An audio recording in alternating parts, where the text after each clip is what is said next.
ماشاءاللہ محفل کی ابتدا تلاوت کلام پاک کے ذریعے سے ہو چکی ہے، اور اب بلا کسی تاخیر کے ہمارے اور آپ کے یہاں بیٹھنے کا جو مقصد ہے اس مقصد کے پورا ہونے کا وقت آ چکا ہے، اور میں سیدھے بغیر کسی تمہید کے دعوت دینا چاہوں گا بڑے ہی ادب و احترام کے ساتھ فضیلت الشیخ عتیق الرحمن عمری حفظہ اللہ کو،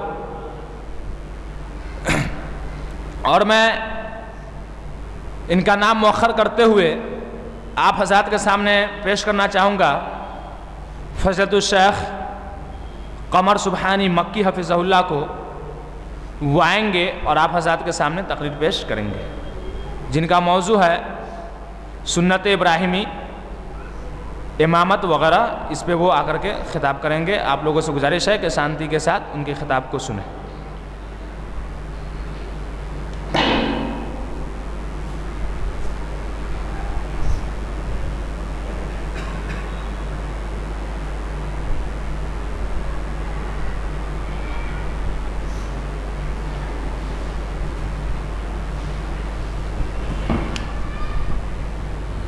السلام علیکم ورحمۃ اللہ وبرکاتہ۔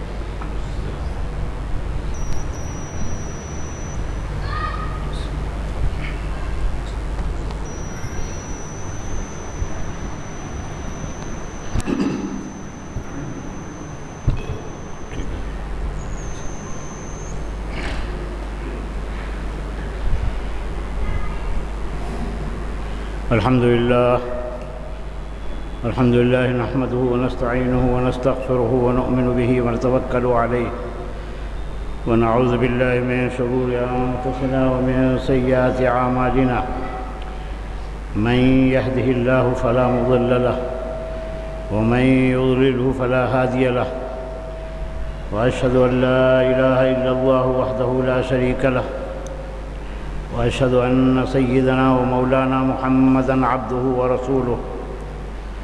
أما بعد فإن خير الحديث كتاب الله، وخير الهدي هدي محمد صلى الله عليه وسلم، وشر الأمور محدثاتها، وكل محدثة بدعة، وكل بدعة ضلالة، وكل ضلالة في النار. فأعوذ بالله من الشيطان الرجيم. بسم الله الرحمن الرحيم.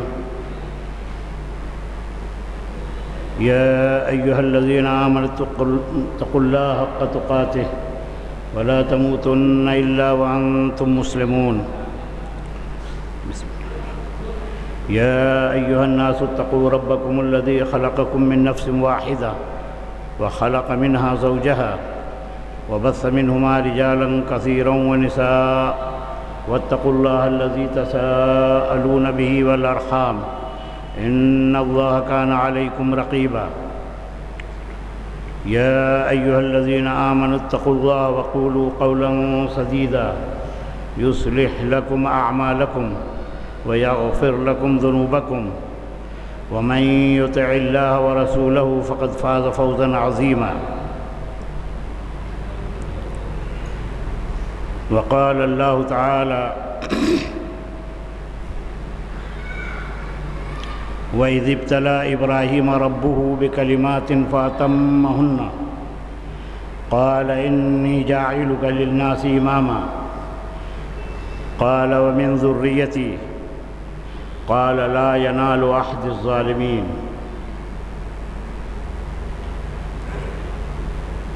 وعن ابن عباس رضي الله عنهما قال قال رسول الله صلى الله عليه وسلم: ما من أيام العمل الصالح فيها أحب إلى الله من هذه الأيام، أي الأيام العشر. قالوا: ولا الجهاد في سبيل الله يا رسول الله؟ قال رسول الله صلى الله عليه وسلم: ولا الجهاد في سبيل الله إلا رجل خرج بماله ونفسه ولم يرجع منه بشيء، أو كما قال النبي الكريم صلی اللہ علیہ وسلم۔ معزز سامعین، بزرگوں اور دوستوں، تمام تعریفیں اللہ وحدہ لا شریک لہ کے لیے لائق و زیبا ہے، جس نے ہمیں اور آپ کو پیدا کیا، اشرف المخلوقات بنایا، سوچنے سمجھنے کی صلاحیت عطا فرمائی، اور ہم سب پہ بڑا کرم یہ کیا کہ ہمیں محمد صلی اللہ علیہ وسلم کی امت میں پیدا کیا۔ محمد صلی اللہ علیہ وسلم اور آپ کے تمام آل و اصحاب پہ اللہ کی رحمتیں نازل ہوں۔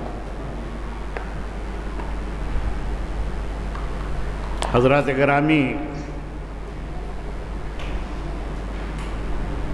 یہ مہینہ اسلامی ہجری سال کا 12واں مہینہ ذوالحجہ یا ذوالحجہ کا مہینہ ہے۔ یہ مہینہ 4 حرمت والے مہینوں میں سے ایک مہینہ ہے، اور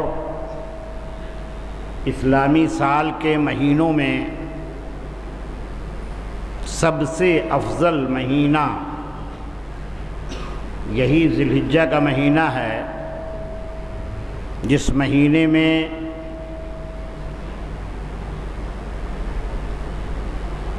پوری دنیا سے لوگ حج بیت اللہ کے لیے سفر کرتے ہیں اور اسلام کا ایک بڑا رکن اسے انجام دیتے ہیں۔ لاکھوں کی تعداد میں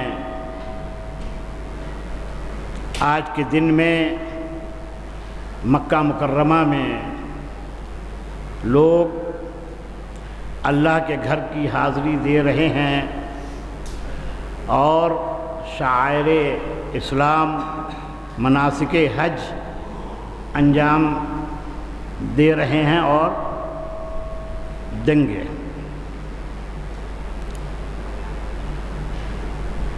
اس مہینے کی اہمیت و فضیلت کے تعلق سے میں نے ایک حدیث پڑھی ہے جو عبداللہ بن عباس رضی اللہ تعالیٰ عنہ سے مروی ہے، بخاری شریف میں ہے اور بھی ابو داؤد اور دوسری کتابوں میں ہے، جس کا مفہوم یہ ہے کہ سال کے جتنے بھی ایام ہیں، جتنے بھی دن ہیں،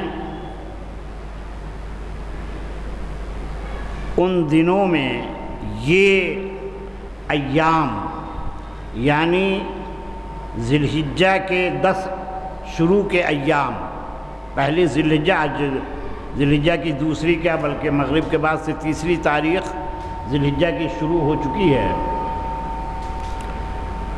تو 10 تاریخوں تک، 10 دنوں تک کے بارے میں پیارے نبی صلی اللہ علیہ وسلم نے فرمایا کہ ان 10 دنوں میں عمل صالح، نیک اعمال کرنا اللہ کے نزدیک بہت ہی زیادہ محبوب اور پسند ہے، اور اس سے زیادہ محبوب ایام کوئی نہیں ہے۔ جب آپ صلی اللہ علیہ وسلم نے یہ بات بتائی، صحابہ کی ایک جماعت نے آپ صلی اللہ علیہ وسلم سے سوال کیا کہ اللہ کے نبی صلی اللہ علیہ وسلم، آپ جو ان ایام میں عمل صالح کی فضیلت بیان کر رہے ہیں، کیا اللہ کے راستے میں جہاد کرنا بھی اس سے افضل نہیں ہے؟ تو آپ صلی اللہ علیہ وسلم نے فرمایا، ہاں، جہاد فی سبیل اللہ بھی یہ ان 10 ایام میں، ذوالحجہ کے ان 10 ایام میں عمل صالح کرنا، اعمال صالحہ انجام دینا، یہ جہاد فی سبیل اللہ سے زیادہ اللہ کو محبوب ہے، ہاں سوائے ایسا شخص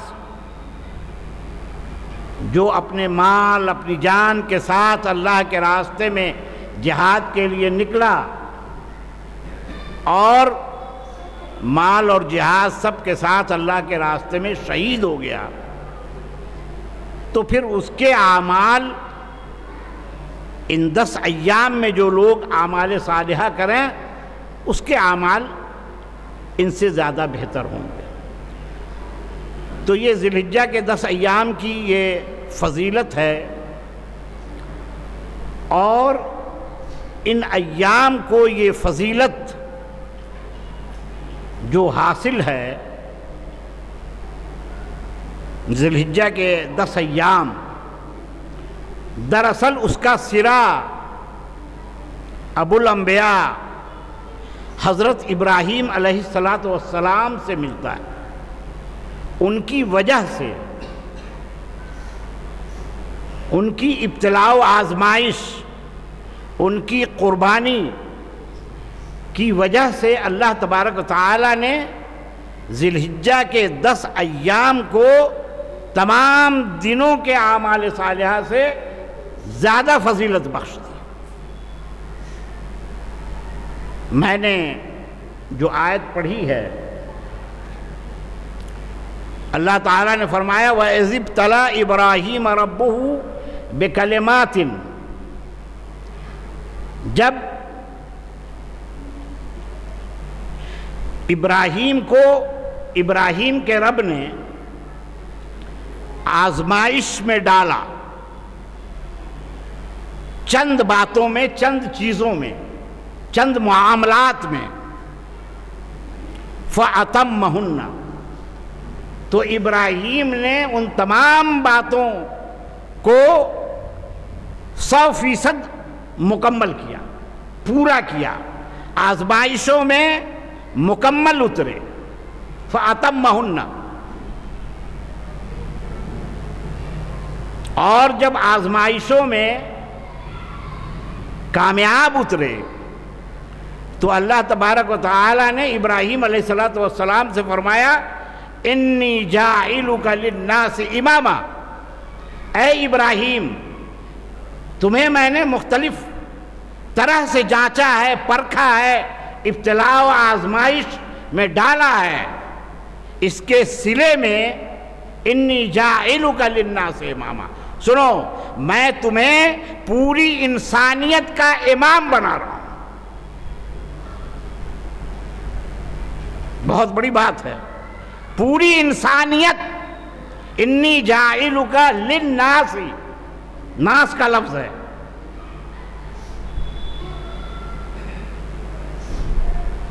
انی جاعلک لابنائک، انی جاعلک لقومک، انی جاعلک لأہل مکہ، یہ سب اللہ تعالیٰ نے نہیں کہا ہے، انی جاعلک للناس اماما، پوری انسانیت کا امام بنا رہا ہوں۔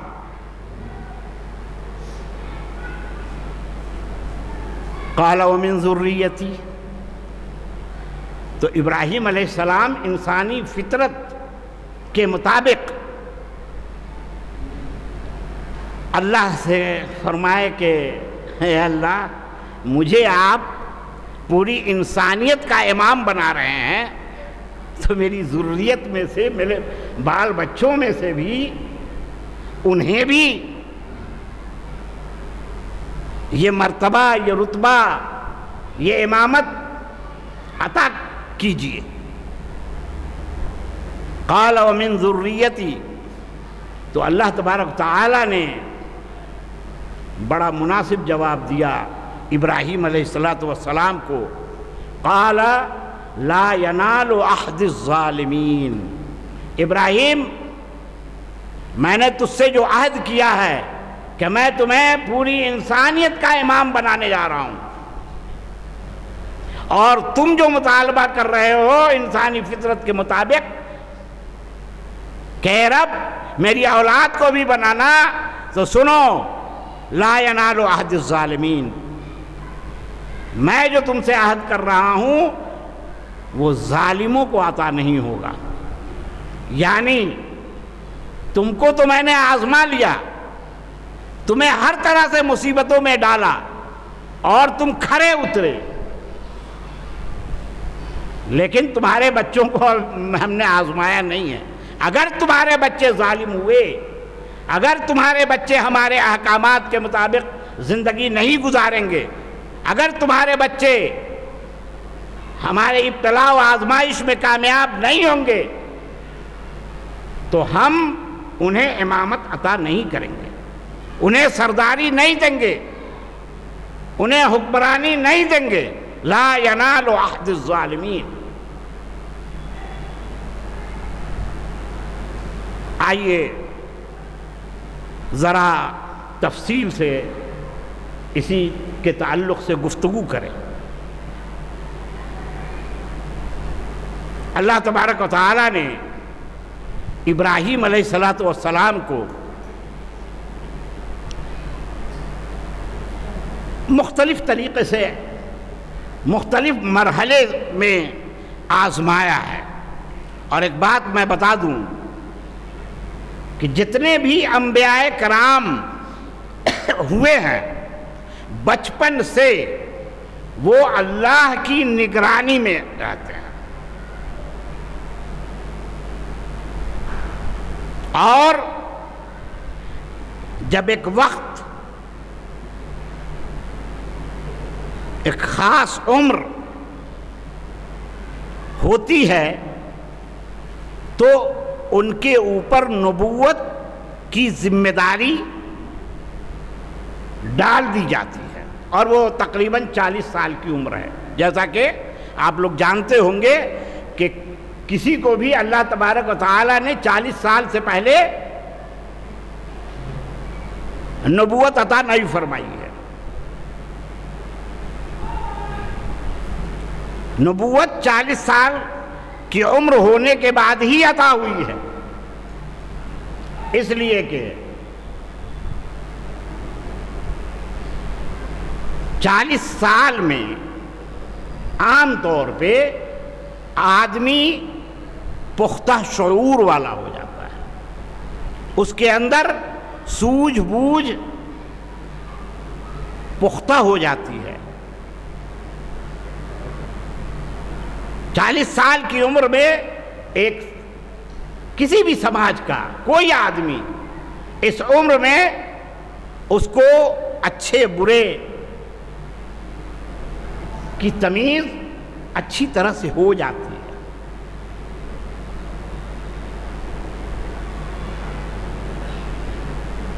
تو اللہ تبارک و تعالیٰ نے نبوت جسے بھی عطا کی 40 سال کی عمر میں یا 40 سال کی عمر کے بعد، لیکن بچپن سے اس کی نگرانی اللہ کی طرف سے ہوتی رہتی ہے۔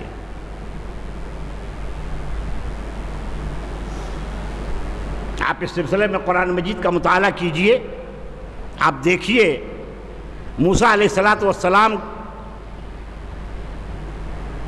کا واقعہ کہ واقعات بلکہ کہی لیجیے، بچپن سے لے کر کے جوانی اور نبوت اور پھر نبوت کے بعد تک پوری کہانی قرآن مجید کا مطالعہ کیجئے تفصیل سے۔ سب سے زیادہ موسیٰ علیہ السلام کے بارے میں قرآن مجید میں واقعات موجود ہیں، پڑھ کے دیکھیں۔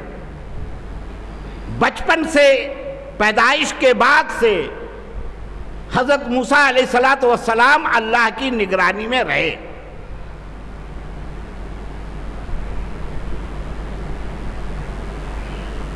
پیارے نبی محمد صلی اللہ علیہ وسلم کو آپ دیکھ لیجیے، بچپن سے اللہ تبارک و تعالیٰ کی نگرانی میں رہے،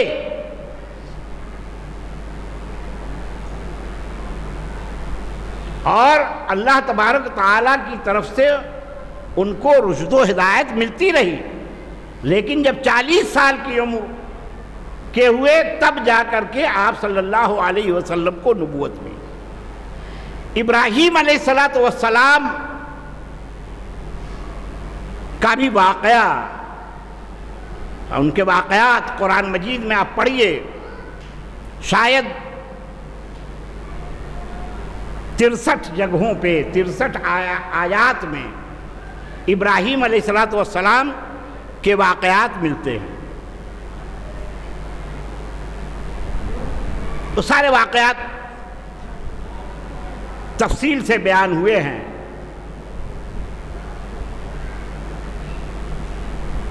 ایک واقعہ جو چاند کو دیکھا اور خوب بڑا چاند نظر آیا تو کہا کہ یہی میرا رب ہے. اور وہ جب ڈوب گیا تو ابراہیم علیہ السلام نے کہا کہ یہ جو ڈوب جائے وہ میرا رب نہیں ہو سکتا. اسی طرح سے سورج کو دیکھا، بڑا چمکدار، بڑا روشن، جب ڈوب گیا تو ابراہیم علیہ السلام نے کہا کہ یہ میرا رب نہیں ہو سکتا. چونکہ ابراہیم علیہ السلام جو آج کا عراق کا علاقہ ہے، اس علاقے سے تعلق رکھتے تھے، اور اس زمانے میں آج جو ہمارے ملک میں جو برادران وطن ہیں، بت پرستی، سورج پرستی، چاند پرستی، گائے پرستی، اور اسی طرح سے مختلف چیزوں کی پوجا، تو اسی طرح سے ابراہیم علیہ السلام کا جو ماحول تھا، جس ماحول میں وہ پیدا ہوئے، جس ماحول میں پلے بڑے، یہی سب کچھ وہاں بھی تھا. وہاں بھی سورج اور چاند کی پوجا ہوتی تھی. تو ابراہیم علیہ السلام نے لوگوں کو بتایا کہ نہیں، یہ چاند، سورج، یہ سب رب نہیں ہو سکتے. یہ رب وہی ہو سکتا ہے جس نے ان سب کو پیدا کیا. پھر ان کا واقعہ بتوں کو توڑنے والا واقعہ آپ نے 12 تقریروں میں سنا ہوگا. ایک روز بت خانے میں گئے، جو عبادت گاہ تھی، یہاں کی زبان میں مندر کہہ لیجئے، جہاں مورتیاں رہتی ہیں، وہاں گئے اور سارے جتنی بھی مورتیاں تھیں سب کو توڑ پھوڑ دیا، کلہاڑی لے کر کے سب کو توڑ دیا، اور جو سب سے بڑا بت تھا اس کے ہاتھ میں کلہاڑی تھما دی. اور اس دن وہاں جو شہر نام تھا اس زمانے میں اس شہر کا، وہ لوگ میلہ میں گئے تھے. جب میلہ سے واپس آئے، مندر میں گئے، دیکھا کہ سارے بت ٹوٹے ہوئے ہیں، اور جو سب سے بڑا بت تھا اس کے ہاتھ میں ابراہیم علیہ السلام نے کلہاڑی تھما دی تھی.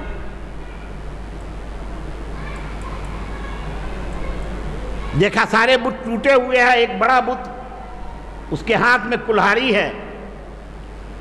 غصہ میں ایک دوسرے سے سب کہنے لگے کہ کون یہ کر سکتا ہے اس طرح کا کام جو ہمارے معبودوں کو توڑ پھوڑ کر دے. تو انہی میں سے کہا کہ ایک وہ لڑکا ہے، وہ ابراہیم، وہ ہمارے ان بتوں کے خلاف بولتا رہتا ہے، لگتا ہے یہ اسی کا کارنامہ ہے. چنانچہ ابراہیم علیہ السلام کو بلایا گیا، پوچھا گیا، لے جایا گیا بت خانے میں، کہا کہ یہ کارستانی تمہاری ہے. تو ابراہیم علیہ السلام نے عقلی دلیل سے سمجھانا شروع کیا. کہا کہ یہ بڑا بت ہے، اس کے ہاتھ میں کلہاڑی ہے، اسی سے پوچھ لو، اسی نے توڑا ہوگا. اب سب ہکے بکے رہ گئے کہ یہ کون سی بات ہوئی. کہا کہ یہ کیسے کر سکتے ہیں، یہ کیسے توڑ سکتے ہیں. کہا کہ انہی سے پوچھو. دراصل یہ ابراہیم علیہ السلام یہ بتلانا چاہتے تھے کہ جن کی تم پوجا کر رہے ہو، جن کی عبادت کر رہے ہو، جب یہ اپنے آپ کو نہیں بچا سکتے ہیں، اپنی حفاظت نہیں کر سکتے ہیں، تو تمہاری حفاظت کی کیا کریں گے یہ بت؟ اور پھر ایسا ہوا، معاملہ نمرود کے پاس پہنچا۔ نمرود نے پرسش کی، ابراہیم علیہ السلام نے سچ سچ بتا دیا کہ ہاں میں نے توڑا ہے۔ اور پھر یہ ہوا فیصلہ کہ ابراہیم کو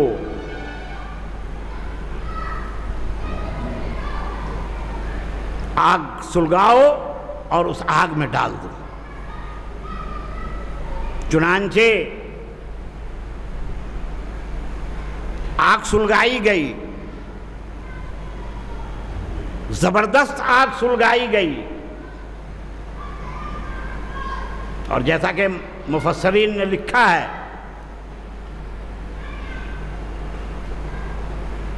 کہ اتنی اونچی لکڑیوں سے اتنا اونچا بنایا گیا کہ دور دور تک اس کی لپٹ، اس کی گرمی پہنچ رہی تھی۔ چنانچہ ان کو منجنیق کے ذریعے، آپ کہہ لیں کوئی غلیل، آپ کہہ لیں بڑے غلیل پہ چڑھا کر کے، اور ان کو پھینکا گیا اس آگ میں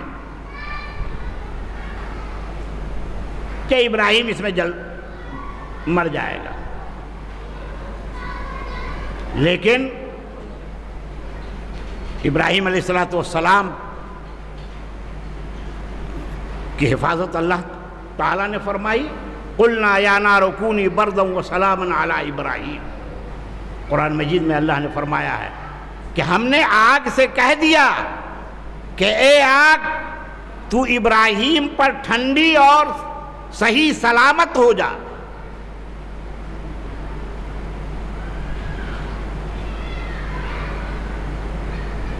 آگ جلانے کا کام کرتی ہے، لیکن جب اللہ کا حکم نہیں ہوگا آگ کسی کو جلا نہیں سکتی ہے۔ آج بھی ہو جو براہیم سا ایما پیدا، آج بھی ہو جو براہیم سا ایما پیدا، آگ کر سکتی ہے انداز گلستاں پیدا، آگ کر سکتی ہے انداز گلستاں پیدا۔ اس آگ میں رہے، اور جیسا کہ بعض مفسرین نے لکھا ہے 40 دن تک اسی میں رہے، آرام سے رہے۔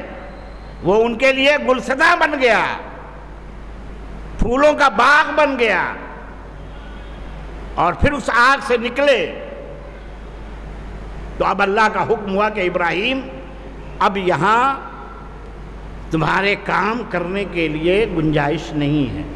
جیسے کہ پیارے نبی صلی اللہ علیہ وسلم مکہ میں نبوت کے بعد 12-13 سال وہاں کام کرتے رہے، لیکن صحابہ کرام جب پریشانیاں جھیلتے جھیلتے عاجز ہو گئے، پیارے نبی صلی اللہ علیہ وسلم سے درخواست کرتے رہے، تو اللہ تبارک و تعالیٰ کا حکم ہوا کہ کچھ لوگوں کو پہلے حبشہ بھیجا گیا، کچھ لوگوں کو مدینہ بھیجا گیا پہلے، اور مدینہ میں جب ماحول تیار ہو گیا، پھر نبی صلی اللہ علیہ وسلم کو بھی حکم ہوا کہ اب مکہ چھوڑیے، مدینہ جائیے۔ مکہ سے 450-500 کلومیٹر کی دوری پہ مدینہ ہے۔ کہا کہ اب یہاں آپ کا کام صحیح طور پہ نہیں ہوگا۔ بڑی آزمائشیں جھیلی پیارے نبی صلی اللہ علیہ وسلم نے، بغیر ابتلاء و آزمائش کے امامت نہیں ملتی ہے، اور مسجد کی امامت کے لیے کسی ابتلاء و آزمائش کی ضرورت نہیں ہوتی ہے۔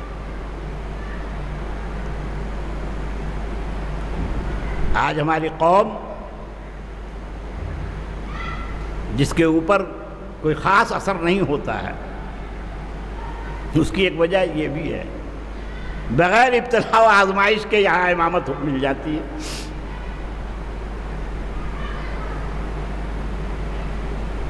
اس ملک میں کوئی بڑا عہدہ ہو، کوئی بڑی ذمہ داری ہو تو سرکار کئی ٹیسٹ لیتی ہے، اور کئی ٹیسٹ کے بعد تب جو ہے معمولی اب ایک ٹیچر کا عہدہ جو پہلے ہوتا تھا کہ پہلے زمانے میں میرے چچا، میرے دادا، میں اپنے گھر کی بات کر رہا ہوں، میرے دادا بچوں کو پڑھاتے رہتے تھے، ایسے ہی انسپیکٹر ادھر سے گزرتا تھا سرکاری اسکول کا، اس نے ان کی کارکردگی دیکھی، بڑے اچھے سے پڑھا رہے ہیں، اس نے لکھ دیا، انسپیکٹر اس زمانے میں لکھ دیتا تھا، سرکاری ٹیچر ہو گئے۔ میرے چچا بھی اسی طرح سے دادا کے بعد 7واں بھی پاس ہے، وہ ٹیچر ہو گیا، اس کے بعد میٹرک ہوا، اس کے بعد اب انٹر ہوا، اور اب اس کے بعد ہوتا تھا کہ ٹریننگ کر رہے ہیں، میٹرک کے بعد ٹریننگ کر رہے ہیں 2 سال کی، اور عام طور پہ ٹیچر کی نوکری ہو جاتی تھی، بڑا آسان تھا ٹیچر بننا۔ لیکن ابھی کیا صورتحال ہے؟ ٹریننگ کرنے کے لیے بھی ٹیسٹ آپ کو دینا ہوگا جی۔ ادھر ٹریننگ میں نمبرات کی بنیاد پہ ہو جاتا تھا، جس کا زیادہ نمبر ہے اس کا ٹریننگ میں داخلہ ہو جاتا تھا 2 سال کے لیے، لیکن اب انٹر پاس کرنے کے بعد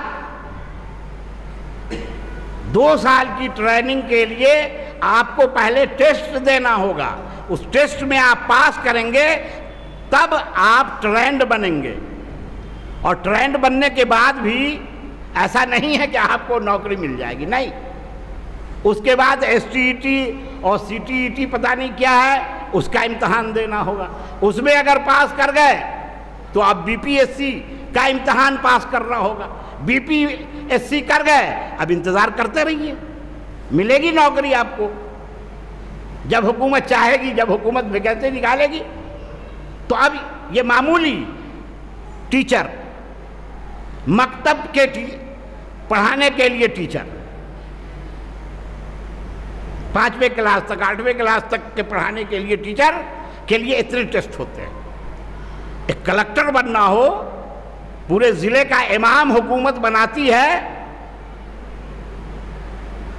شاید 600-650 سیٹیں ہوتی ہے، اور لاکھوں لوگ اس کے لیے بیٹھتے ہیں۔ پہلے ایک ٹیسٹ ہوتا ہے، پھر دوسرا ٹیسٹ ہوتا ہے، اور اس کے بعد تب وائوا ہوتا ہے، پھر اس میں چن کر کے لوگ آتے ہیں، تب تپا کر کے آتے ہیں۔ تو اللہ تبارک و تعالی نے بھی جو امام بنایا، جو قائد بنایا انسانوں کے لیے، امت کے لیے، کافی ان کو تپایا اللہ تبارک و تعالی نے، تب وہ کھرے سونے بن کر کے نکلے۔ انی جاعلک للناس اماما سے پہلے کیا کہا اللہ تعالیٰ نے؟ وَإِذِ ابْتَلَىٰ إِبْرَاهِيمَ رَبُّهُ بِكَلِمَاتٍ، چند باتوں میں آزمایا، آزمانے کے بعد تب امامت عطا فرمائی۔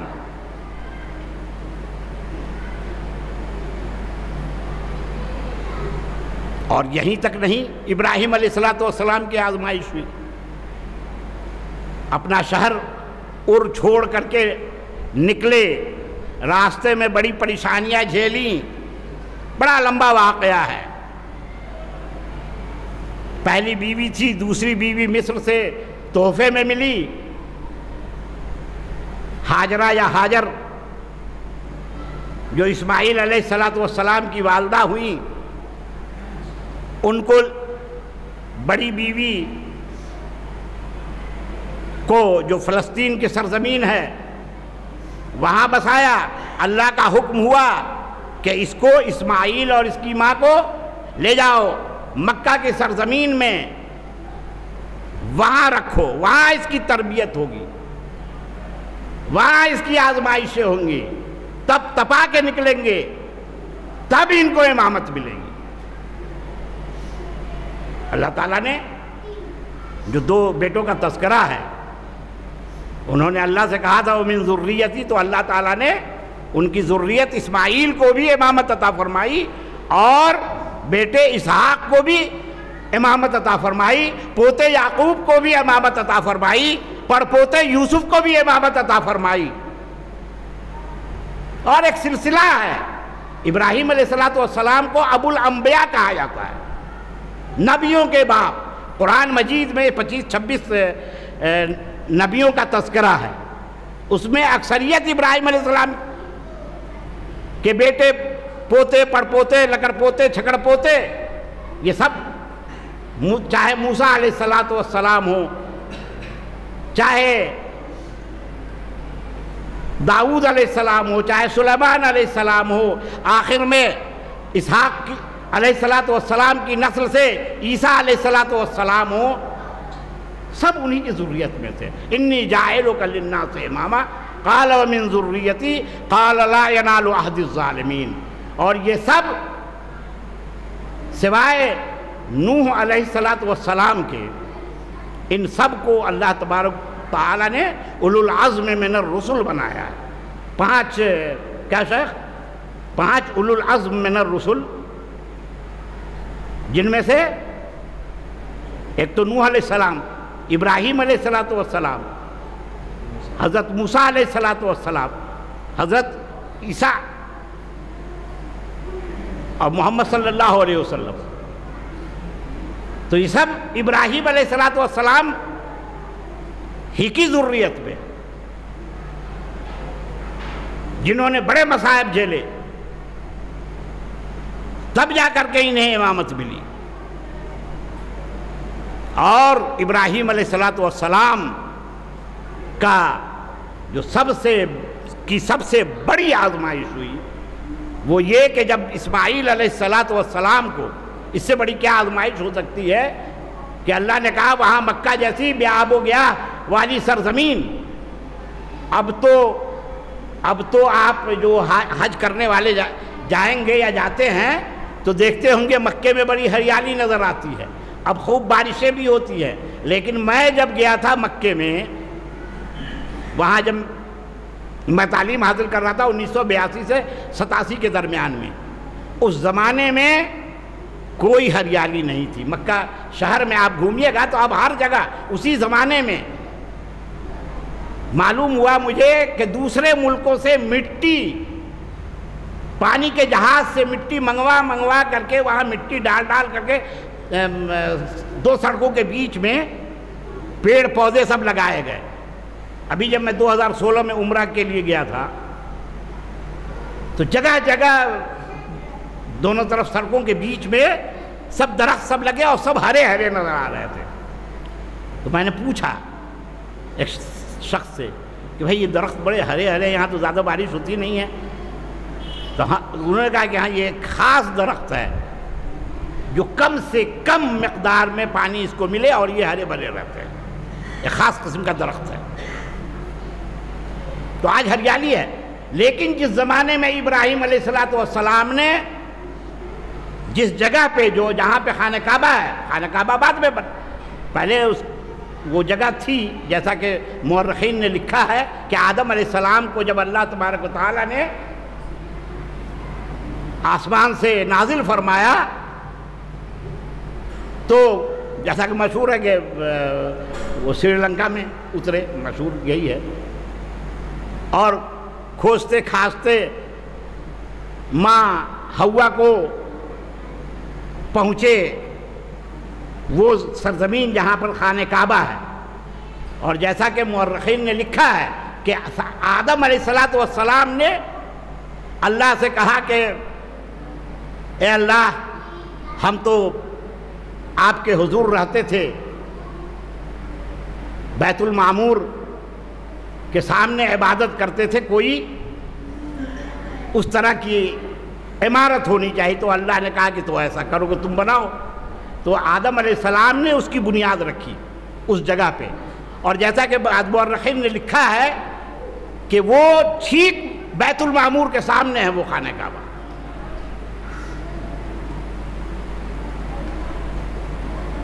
بہرحال ابراہیم علیہ السلام وہ جگہ تقریباً یعنی کوئی اس کا نام و نشان نہیں تھا، لیکن اللہ تبارک و تعالیٰ نے حضرت ابراہیم علیہ السلام کو نشاندہی کرائی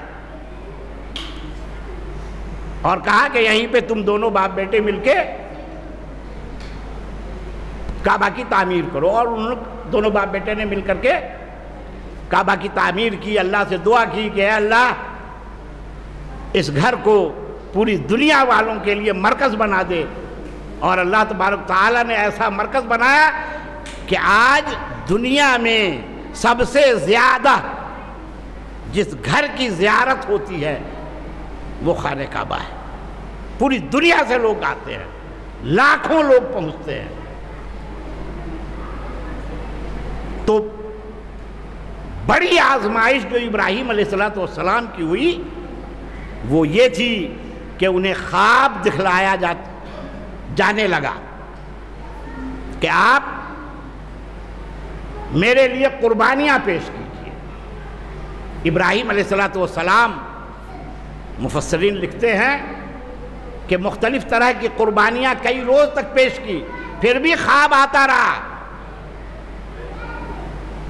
سب سے محبوب چیز میری راہ میں قربان کرو۔ تو سب سے محبوب چیز ان کے بیٹے اسماعیل علیہ السلام تھے۔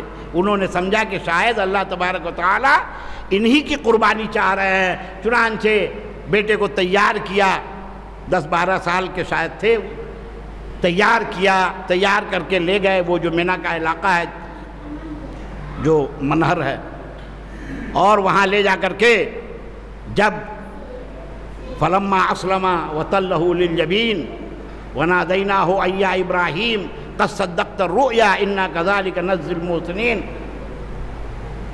وفدیناہ بذبح عظیم، تو اللہ تبارک تعالیٰ کی طرف سے آواز آئی، پیشانی کے بل بیٹے کو لٹایا، چھڑا چلانے لگے، تو اللہ تعالیٰ کی طرف سے آواز آئی کہ اے ابراہیم تم نے اپنا خواب سچ کر دکھلایا، ہمیں تمہارے بیٹے کی قربانی منظور نہیں ہے، میں تو دیکھنا چاہتا تھا کہ تم کس حد تک میری آزمائشوں میں کامیاب ہوتے ہو۔ اور پھر اللہ تبارک تعالیٰ نے ایک میڈھا بھیجا اور اس کی قربانی ہوئی، اور وہی قربانی جسے سنت ابراہیمی ہم کہتے ہیں، اور رسول اللہ صلی اللہ علیہ وسلم نے کہا سنت ابیکم ابراہیم، تمہارے باپ ابراہیم کی یہ سنت ہے، جو یہ قربانی ہم مسلمان 1400 سال سے کرتے آ رہے ہیں، اور شاید آئندہ کتنے 1400 سال تک یہ قربانیاں چلتی رہے گی۔ یہ ابراہیم علیہ السلام کی ابتلاء و آزمائش کا یہ نتیجہ ہے جو آج ہم قربانی دے رہے ہیں۔ ایک چیز اور میں بتا کر کے بات ختم کروں گا کہ مسلمانوں کے اوپر آج اس ملک میں خاص طور پہ اور دوسرے ممالک میں بھی یہ الزام لگایا جاتا ہے کہ مسلمان یہ اتنی قربانیاں کرتے ہیں، اتنے جانور ذبح کرتے ہیں، اس سے جو ہے مسائل پیدا ہوتے ہیں۔ اور یہاں تو سب سے بڑا مسئلہ ہے کہ ماتا کا معاملہ ہے۔ تو میں آپ کو بتلاؤں، آج جو گائے ذبیحہ پہ اتر پردیش میں جو روک ہے، اس کے بیچنے پہ ہر طرح سے روک ہے، اور پورا اتر پردیش ناکوں میں دم ہے ان کے۔ خبریں آپ لوگ پڑھتے ہوں گے، سنتے ہوں گے، دیکھتے ہوں گے کہ کیا صورتحال ہے اتر پردیش کے کسانوں کی، کس مصیبت سے گزر رہے ہیں ایک روک کی وجہ سے۔ تو دراصل میں آپ کو یہ بتلانا چاہتا ہوں کہ بہت پہلے، تقریباً 15-20 سال پہلے، میں علی گڑھ یونیورسٹی میں ایک پروگرام تھا مدرسہ کے اساتذہ کے لیے، ان کو سائنس کی بنیادی باتیں بتلانے کے لیے، تو اس پروگرام میں گیا تھا۔ تقریباً 15 دن کا پروگرام تھا سائنس کی بنیادی باتیں بتانے کے لیے۔ تو ایک پروفیسر صاحب، وہ ان کا 2 لیکچر ہوا، انہوں نے کہا کہ اللہ تبارک و تعالی نے اس دنیا کو اتنا منظم بنایا ہے کہ اس میں انسان ذرا سا ادھر سے ادھر اگر انسان کرتا ہے تو بڑے مسائل پیدا ہوتے ہیں۔ اس وقت انہوں نے پوچھا، ہم لوگ سامنے میں تھے، کہا کہ بہار کے آپ میں سے کوئی ہیں؟ میں نے کہا جی میں ہوں۔ بہار کے ہم دو علماء گئے تھے، ایک مولانا ثناء الہدیٰ قاسمی صاحب جو نائب ناظم ہے عمارت شریعہ کے، وہ بھی گئے تھے۔ میں نے کہا کہ ہاں ہے، تو کہا کہ آپ لوگوں کو یاد ہے بہار میں 2 مسئلہ پیدا ہوا۔ ایک تو وہاں میڈک پکڑ کر کے بہار سے لوگوں نے بھیجنا شروع کیا کلکتہ، اور وہاں سے چائنا، اور جو چائنیز ہیں وہ میڈک خوب کھاتے ہیں، بھیجنا شروع کیا، خوب پیسہ کما رہے تھے۔ جو پرانے لوگ ہیں وہ جانتے ہوں گے، میڈک جو ہے یہاں سے خوب سپلائی ہو رہا تھا۔ انہوں نے کہا کہ اس میڈک سپلائی خوب چلا، اس کے بعد ایک نئی بیماری پیدا ہوئی، جو سائنسدانوں نے تحقیق کیا کہ یہ بیماری کیوں پیدا ہوئی آخر، تو پتہ یہ چلا کہ ایک ایسا کیڑا جو میڈک کی خوراک تھی، میڈک کو پکڑ کے لوگ سپلائی کرنا شروع کیے، وہ کیڑے بڑھ گئے، اور جس کی وجہ سے یہ بیماری پیدا ہوئی ہے۔ انہوں نے کہا کہ اللہ نے سب کا ایک دوسرے سے لنک رکھا ہے، اس دنیا میں جو بھی کچھ پیدا کیا سب کا ایک دوسرے سے لنک ہے۔ پیڑ ہے، اس کا بھی ہم سے لنک ہے، پیڑ کاٹیے، آج کیا ہو رہا ہے، اتنی سخت گرمیاں پڑ رہی ہے۔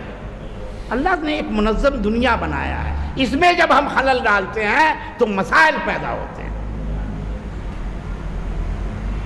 تو انسان جب اپنی منمانی شروع کرتا ہے تو مسائل پیدا ہوتے ہیں۔ آج مسلمانوں کا یہ احسان ماننا چاہیے اس ہندوستان کی قوم کو کہ یہ شخص یہ جانوروں، گائے بیل بھینس، یہ کھا کر کے ہندوستان کے ہندوؤں پہ احسان کر رہے، یہ احسان ہے۔ یہ یو پی میں جو سارے لوگ پریشان ہیں، کیوں؟ وہاں پابندی لگا دی گئی، یہ مسلمانوں کا احسان ہے، یہ خوراک ہے انسان کی۔ دنیا کے ہر ملک میں، اسی ملک میں خود بی جے پی کی جہاں حکومت ہے کئی جگہ، وہاں کوئی پابندی نہیں ہے، وہاں باضابطے حکومت اس کے لیے سہولت پیدا کرتی ہے کھانے کے لیے۔ تو یہ قربانی جو ہے یہ اس ملک کے لیے حد درجہ مفید چیز ہے، اور ہم کو بھی زیادہ سے زیادہ اللہ نے دولت دی ہے تو زیادہ سے زیادہ قربانی کرنی چاہیے، اور قربانی کر کے فریز میں نہیں رکھنا چاہیے۔ کوشش کیجئے، ہمارے معاشرے میں بہت سارے لوگ ہیں جو گوشت کھانے کے لیے ترس جاتے ہیں۔ اب تو بڑے کا گوشت بھی اتنا مہنگا ہو گیا ہے کہ بہت سارے لوگ وہ بھی نہیں کھا پاتے ٹھیک سے، اور خسی اور مرغا، خسی تو میرے جیسا آدمی، میں کہتا ہوں کہ شادی بیاہ میں خسی وغیرہ کھا لیتا ہوں، میں خرید کی گوشت نہیں کھاتا ہوں خسی کا، میری ہمت نہیں ہے، میری صلاحیت نہیں کہ میں 650-700 روپے کلو میں گوشت کھاؤں خسی کا۔ تو ایسے موقع سے ایسے لوگوں کے یہاں جن کو جانتے ہیں آپ کہ ان کے یہاں قربانی نہیں ہوئی ہے، یا جن کے یہاں جانتے ہیں کہ ان کے یہاں بکرے کی قربانی نہیں ہے، ان کے یہاں زیادہ سے زیادہ بکرے کا گوشت آپ پہنچائیے۔ ہم لوگوں کا کیا حال ہے، 2 بوٹی 3 بوٹی پہنچا دیتے ہیں، اس سے کیا ہوگا اس بیچارے کا؟ آپ اپنے اپنے محلے میں، اپنے اپنے سماج میں دیکھیے، معلوم کیجئے کس کے ہاں قربانی نہیں ہوئی ہے، اس کے ہاں زیادہ سے زیادہ گوشت دیجئے، کم سے کم اس موقع سے وہ اللہ کی اس نعمت سے مستفید ہو۔ شروع میں اسلام میں 3 دن سے زیادہ گوشت رکھنے کا حکم نہیں تھا، کیوں؟ غربت تھی، تاکہ جو لوگ پیسے والے ہیں قربانی کریں، وہ گوشت لوگوں میں تقسیم کر دے۔ 3 دن سے زیادہ رکھنے کا حکم نہیں تھا، اور بعد میں جب خوشحالی ہوئی تو کہا ٹھیک ہے، اب جیسے من میں آئے ویسے کرو، ویسے کھاؤ، زیادہ سے زیادہ دن رکھو۔ تو یہ ابراہیم علیہ السلام کی جو یہ سنت ہے، ان کی ابتلاء و آزمائش کی بنیاد پہ اس سنت کے ادا کرنے کے بعد ان کو اللہ تبارک و تعالیٰ نے کہا انی جاعلک للناس اماما۔ بڑی قربانیاں، بڑی آزمائشیں ہوتی ہے امامت کے لیے، سرداری کے لیے، رہنمائی کے لیے۔ ایک بات اور میں بتاتا چلوں، معاف کیجیے گا وقت زیادہ ہو گیا ہے، آپ سب لوگ سماج میں رہنے والے لوگ ہیں۔ پہلے زمانے میں جو گاؤں کے بڑے لوگ ہوتے تھے، سردار ہوتے تھے، جاگیردار ہوتے تھے، بابو لوگ ہوتے تھے، تو وہ اپنے سماج، اپنے گاؤں لوگوں کی پرسش کرتے رہتے تھے، معلومات کرتے رہتے تھے۔ ان کے بیٹی، ان کی بہن جو غریب ہوتے تھے، ان کی شادیاں کراتے تھے۔ آج یہ مزاج ہمارے اندر سے ختم ہو گیا ہے۔ آج چاہیے کہ اللہ نے جن کو خوب نوازا ہے وہ خوب زیادہ قربانیاں کرے، غریبوں میں خوب تقسیم کرے گوشت، اور اس سنت ابراہیمی کو زیادہ سے زیادہ لوگوں میں پھیلائیں۔ اللہ تبارک تعالیٰ سے دعا ہے کہ اللہ تبارک تعالیٰ ہم سب جو کچھ سنیں اس پر عمل کرنے کی کوشش کریں، اور اللہ تبارک تعالیٰ ہم جو کچھ کہیں اس کو قبول فرمائے۔ وآخر دعوانا ان الحمد للہ رب العالمین۔